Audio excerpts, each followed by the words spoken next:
Em nome do Pai, do Filho e do Espírito Santo. Amém. Ave Maria, cheia de graça, o Senhor é convosco, bendita sois vós entre as mulheres, bendito é o fruto do vosso ventre, Jesus. Santa Maria, Mãe de Deus, rogai por nós, pecadores, agora e na hora de nossa morte. Amém. Caros católicos, nosso Senhor Jesus Cristo, no Evangelho de hoje, diz aos apóstolos que eles darão testemunho. E darão testemunho daquilo que ele ensinou e daquilo que ele fez. Efetivamente, os apóstolos, em pouco tempo, ainda mais se consideramos os meios de que dispunham na época, em pouco tempo eles pregaram o Evangelho por todo o mundo conhecido. Foram testemunhos de Nosso Senhor pregando o Evangelho, transmitindo a graça divina e dando exemplo com a própria vida. Foram tão perfeitos testemunhos que chegaram ao martírio que lhes anunciara o Salvador. De fato, em grego, testemunho e martírio são a mesma palavra. O martírio é o testemunho e o testemunho até o preço da própria vida. Os apóstolos foram testemunhos fidelíssimos de Cristo e por isso foram odiados pelo mundo, entendido, claro, aqui como inimigo de nosso Senhor Jesus Cristo. Nosso Senhor havia dito, não é o servo maior do que o Senhor, se perseguiram a mim, também vos perseguirão. Foram perseguidos ao longo desses quase 2000 anos de história da Igreja, todos os santos e, ao final das contas, todos os cristãos mais sérios. Portanto, caros católicos, se nós também entramos no bom caminho de seguir nosso Senhor, também nós seremos de alguma forma perseguidos. Porém, quando assim falamos, logo pensamos em uma perseguição aberta, física, em que procuram nos matar, talvez. Pensamos também em uma perseguição mais aberta, com zombarias, com críticas e ataques mais diretos à nossa pessoa. Tudo isso pode ocorrer, caros católicos, não há dúvida. Porém, existe uma perseguição que é bem mais discreta e silenciosa, sutil. Não é uma perseguição às claras. É uma perseguição que está posta nos próprios princípios da sociedade em que vivemos, uma sociedade tão afastada de Cristo. É uma perseguição, então, que está posta nos próprios princípios da sociedade em que vivemos e na forma como esses princípios estruturam a sociedade. Nós devemos, então, parar e considerar como estamos nós diante de algum dos maus princípios que regem a nossa sociedade. Consideraremos apenas 3 deles. Poderíamos, claro, considerar outros e nos estender muito mais. Mas consideraremos apenas 3 que são bastante abrangentes. O primeiro e o principal desses princípios que estruturam a nossa sociedade é a colocação do homem no centro em detrimento de Deus. É, no fundo, a divinização do homem. Claro, muitos de nossos contemporâneos falam em Deus e falam até bastante. Aqui no Brasil ainda é muito comum ouvirmos as pessoas falarem em Deus, invocarem Deus. No fundo, porém, para a maioria quase absoluta das pessoas, Deus é um ser que está ali para fazer as coisas de forma que elas possam ocorrer como nós queremos. Deus está ali para fazer a minha vontade, para que meus planos deem certo. Deus está ali para que eu possa me sentir bem. Diante desse princípio, caros católicos, tão difundido em nossa sociedade, como me porto? É o que devo pensar. Tenho a concepção católica, portanto, correta de que é precisamente o contrário. Não é Deus que existe em função de mim, mas eu que existo em função de Deus, para conhecê-lo, amá-lo e servi-lo. Eu devo me conformar a Deus. Se meus planos não dão certo, o que me interessa é se os planos de Deus dão certo e se vivo em amizade com Ele, ou seja, se vivo em estado de graça. Os planos de Deus é que devem me interessar. Se navego prazerosamente nesse mundo em que o homem é o centro, com todas as consequências disso, algo está errado. Quem, porém, coloca realmente Deus no centro, vive certo, tranquilamente, mas em meio a uma luta para que Deus permaneça sempre no centro, e vive então assim, em meio a uma perseguição sutil, colocando Deus no centro, encontrando tantos obstáculos para tanto. A perseguição por esse princípio aplicado em nossa sociedade. Um segundo princípio que decorre diretamente do primeiro é o orgulho, caros católicos. O orgulho rege a nossa sociedade de maneira profunda. É impressionante como as pessoas realmente se colocam ao centro de tudo, pensando também que têm muita influência sobre as outras. Expõe a própria vida, expõe os sentimentos, expõe os relacionamentos nas redes sociais, nos status, como se tudo isso tivesse alguma importância e relevância. Ela quer que as outras pessoas vejam o que ela faz e o que ela pensa, para que a admirem, para que a sigam, para que vejam suas viagens, suas atividades, sua vida familiar, suas amizades. E muitas vezes isso se faz até mesmo sob pretexto de apostolado. Esse orgulho vai corroendo a alma e cegando-a.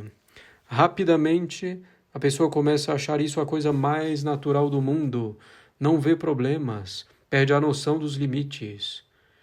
Como me porto diante de todas essas ocasiões de orgulho, de todas essas ocasiões de me expor, de mostrar minha vida para os outros? Quanta honra, caros católicos, e quanta glória na discrição e no recolhimento de São José e de Nossa Senhora.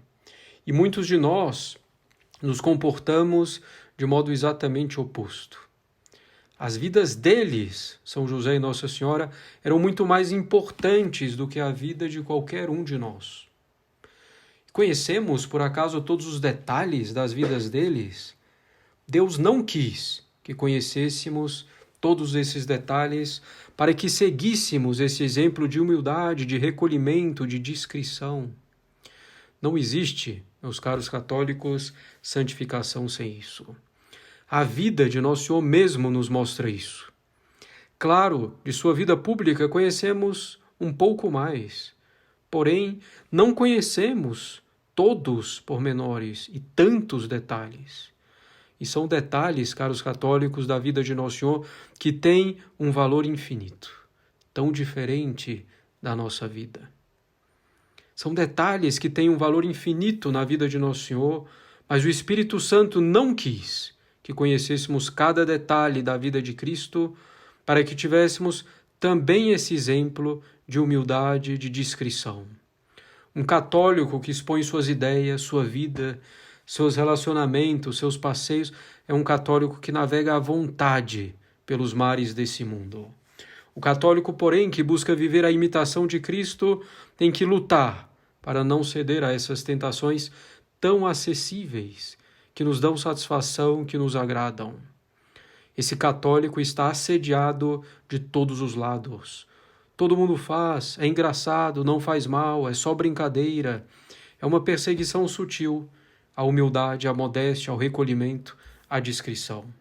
E quantos sucumbem sem se dar conta do que estão fazendo? O espírito do Evangelho, caros católicos, é completamente oposto a esse orgulho, a essa vaidade, a essa vanglória.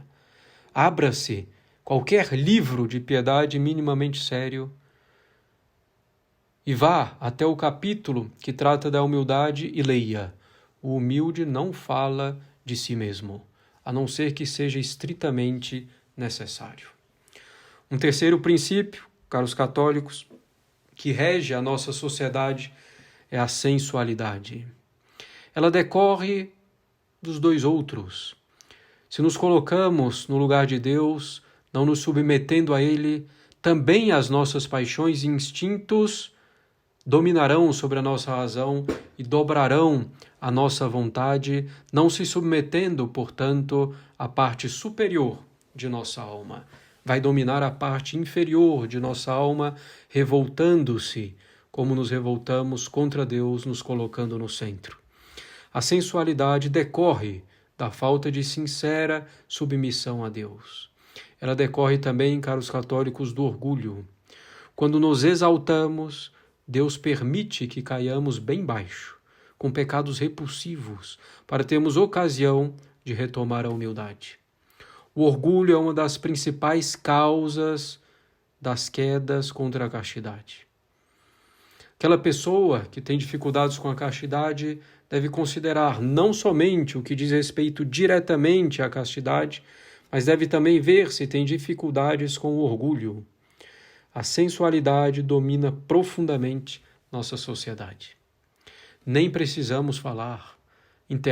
Na internet, nas redes sociais, nos filmes, nas séries, nas músicas, nas roupas. E vamos nos acostumando a isso. Padre, eu vi um filme que tinha uma outra coisa ruim, mas nada grave. E assim ouvimos como se isso não tivesse importância. Temos de fazer um exame de consciência, caros católicos.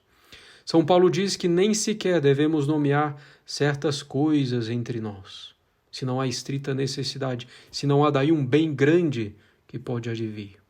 Santo Antônio Maria Claret diz que devemos evitar tudo o que minimamente manche a nossa pureza. E aí estamos nós, acomodados com o fato de não ter nada grave, de termos olhado ou ouvido algo por pouco tempo e que não era assim tão grave. E nos acomodamos. Nos acomodamos com certos tipos de música, às vezes músicas que, claro, não tem nada de mais explícito, mas músicas românticas que falam de relacionamentos, que infestam a nossa imaginação, nos dispondo à sensualidade. Essa sensualidade invade também, caros católicos, o trato social. E muitos de nós vão sendo levados. A familiaridade indevida entre homens e mulheres, com colegas de trabalho, por exemplo, com supostas amizades, a sensualidade que permeia o modo de cumprimentar as pessoas, as brincadeiras de duplo sentido, por exemplo.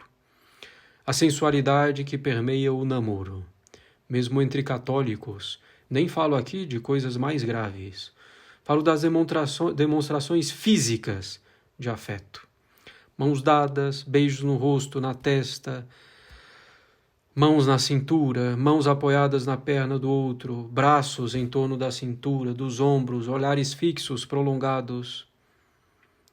E se por acaso essa pessoa que namora, se você que namora, não casar com essa pessoa que atualmente é o seu namorado. O fato de já ter se entregado nessas coisas, de ter se unido assim a outra pessoa, não diminuiria a estima do futuro marido ou da futura esposa? Os moralistas e a experiência mostram como tudo isso é inconveniente. Mostram quanto isso está quase sempre permeado de sensualidade sob o pretexto de uma demonstração pura de afeto.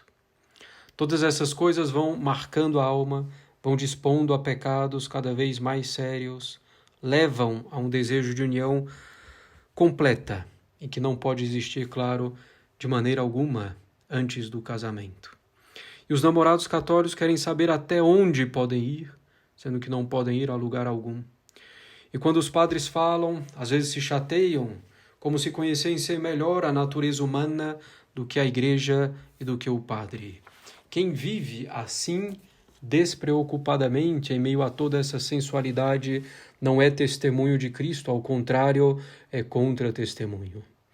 O católico, porém, que vive castamente, tem que travar uma luta seríssima, todo dia, em vários momentos do dia, para vencer com serenidade e força a sensualidade dominante. E em todas essas ocasiões, todos esses estímulos sensuais que permeiam a nossa sociedade, o católico que quer viver castamente é perseguido. E os namorados católicos, por sua vez, elevam o namoro ao conhecimento da alma, ao reconhecimento de virtudes e ao desenvolvimento delas, ao reconhecimento de afinidades sociais, mas não obscurecem a razão com esses contatos físicos imprudentes, com as demonstrações físicas de afeto nesse momento. Aquele que é testemunho de Cristo, caros católicos, sofre essa perseguição silenciosa todos os dias, mas não sucumbe. Vai assim morrendo um pouquinho a cada dia por essas boas renúncias, morrendo para que possa viver plenamente em nosso Senhor Jesus Cristo. Vai morrendo um pouquinho a cada dia pelas boas renúncias, pela fé sem falhas, pela humildade, discrição, recolhimento e pela castidade resplandecente. Morrendo, mais uma vez, para que possa viver inteiramente em nosso Senhor Jesus Cristo. Sejamos todos, caros católicos, testemunhos de Cristo nesse martírio cotidiano, nessa perseguição cotidiana, às vezes bastante sutil e silenciosa. Em nome do Pai, do Filho e do Espírito Santo. Amém.